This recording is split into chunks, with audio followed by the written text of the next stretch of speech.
Hey everybody, this is Sherry with Craft Pray Repeat, and we are going to be using some sweet and sassy stamp sets today. The first one is Fantastic Flowers, and the second one is going to be for the sentiment, and it's called His Peace. So I just stamped out the design the way that I wanted it, and I think I made a mask, just a kind of like a partial mask, so I could put a couple leaves behind, but I didn't even need a full mask for this because the petals are pretty much the same shape. And so all of the colors will be listed on the screen. And I started it with my E quadruple zero, YR quadruple zero, and E40. And I was like, it wasn't giving me the light effect that I wanted. I think if I hadn't put down a base coat, I might have been able to get the whiter effect that I was looking for, but I was just not able to get it with those markers.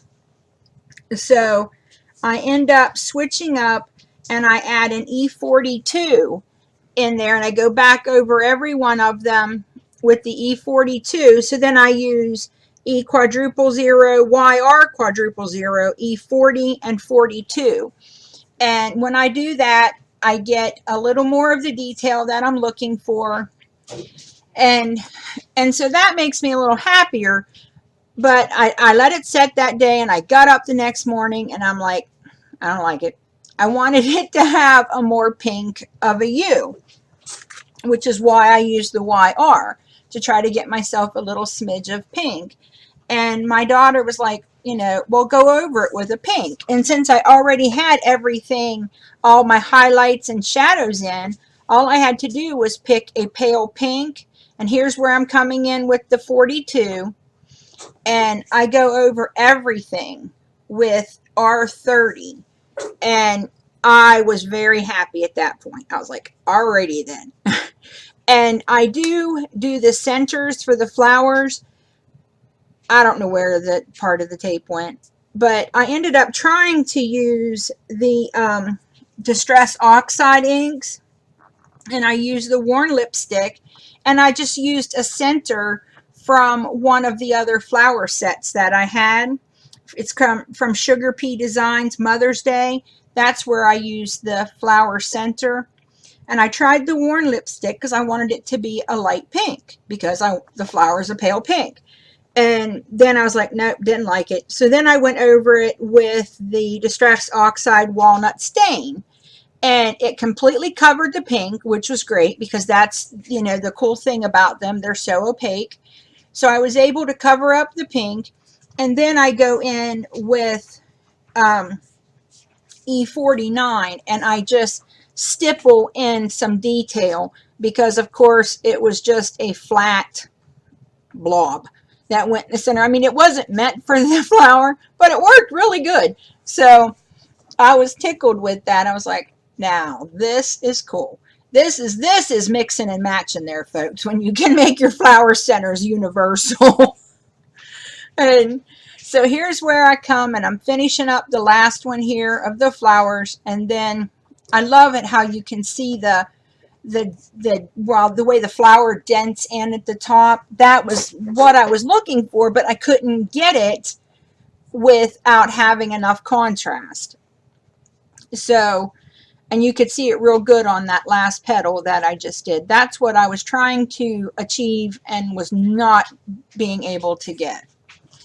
So here's where I put the R30, and I go over the entire flower, and it just gives me the prettiest, lightest pink. I love it. I love how it turned out, and I'm glad that my daughter is as smart as I am good looking, because she was the genius behind that, because I would have been so disappointed. I wanted it pink, so it was perfect.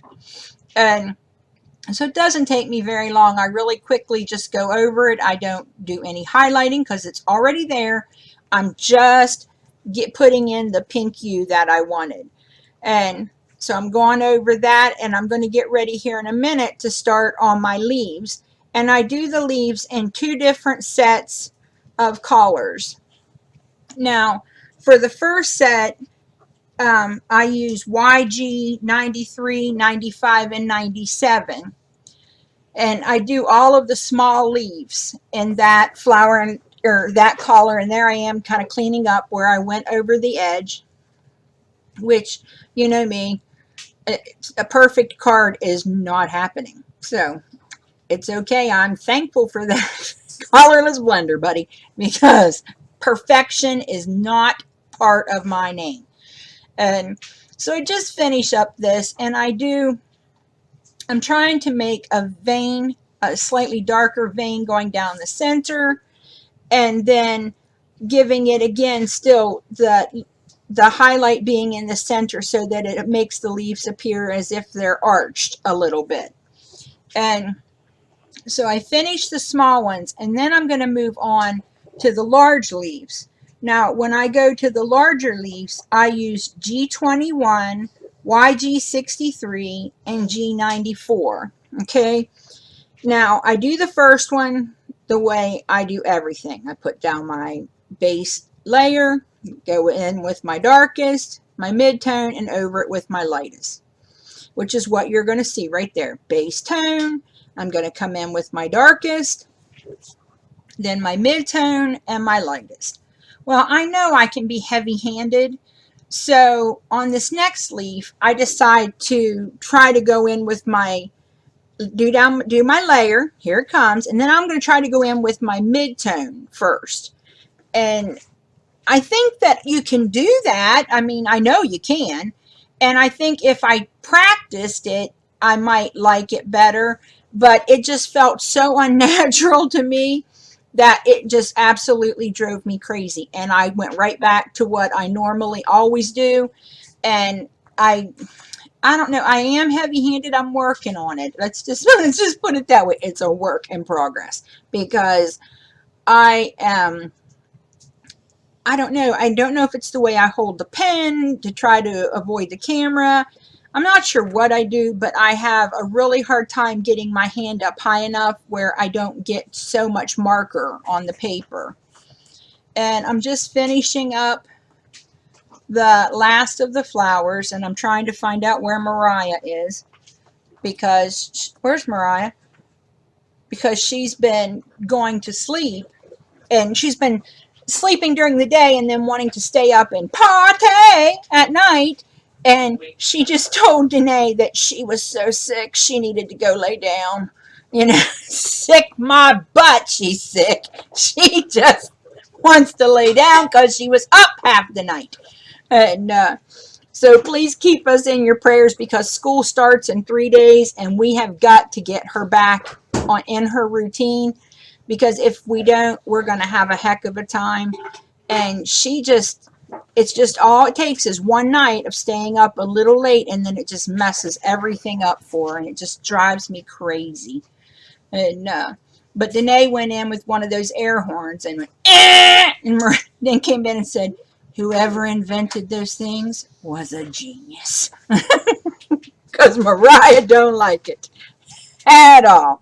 So here I've already put the Distress Oxides, and I'm just going in with the stippling there to give it a little more detail. Because like I said, it was just a blob. It had no texture, nothing to the center. So I'm just putting in some stippling, just little dots, and then I'm going to move on to the next part. And what I decided I wanted to do was put a piece of vellum over top of it. I mean, the colors are already muted, but I wanted it a little bit more. So I'm going to take down my scoreboard, and I'm going to score 1/2 inch on each side. I cut it 6 1/4 by 5 1/4, and I score 1/2 inch on 2 sides. So that way I can fold it over, and I don't have to worry about the tape being seen, because I can just tape it on the back side. Now, before I did this, I should have done my sentiment, because it got a little warbly, and I think I'd have been better off if I had done the sentiment, then, laid it down, scored it, and then I put the pressure on it and had it, like that. Now you're going to see here, I'm cutting my stamps Don't panic. They can go back together. But I didn't want the decorative edge. I just wanted the sentiment. And this is one of the sweet and sassy sentiments. I'm telling you guys, I am in love with their stuff. It is just, they got the best Christian sayings and sentiments. I love it. And I just used my embossing powder tool, which I was so glad I did, because I knew if I hadn't done it on that vellum, I'd have had a heck of a mess. So I'm just using some Versamark ink, which is just a clear sticky ink. And I go over it once, but I want to make sure I got it really good. So I go ahead and double stamp it using the STD that my husband made me. And here I go. I get some Recollections fine detail gold embossing powder. And it was just perfect. I love how it took. I love it. I absolutely love it. I had the gun heated up and ready. That way I didn't have to keep it on the paper that much. And I tried doing it from the back so I could straighten everything out. So again, I think if I had just not used the card, or used the card behind it and just done the vellum, it would have been a little easier for me. And I think it would have held up a little bit better. So what I'm going to do here is cut down some fun foam so that I can put it behind, and I'm going to trim my panel down to 4 by 5.5. So what I'm going to have is the panel will go from the top to the bottom, but it's going to have 2 little spots on the side, 1/4 inch on each side. And I go ahead and I take my Versamark ink and I just go over the sides of my cards, and then I'm going to go ahead and just dump the gold embossing powder on top of it, and that way my gold matches the embossed words on the front. And I messed up a couple spots, so I go back over there and make sure I get everything again. And I know that other people do this, but I just felt like I was a genius that day. I was like, look at this. Because you couldn't even tell. I was like, oh my golly, now I know why people do this. This is so awesome. And so I just had to straighten out my card from where the heat gun had been to it and clean up the mess, because I always make a mess.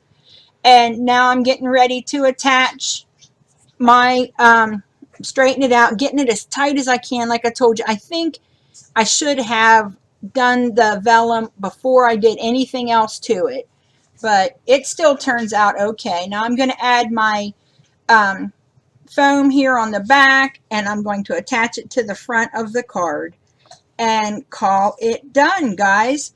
I hope that you like this video. If you do, give it a thumbs up and leave a comment below. Remember to practice your CPR, craft, pray, repeat.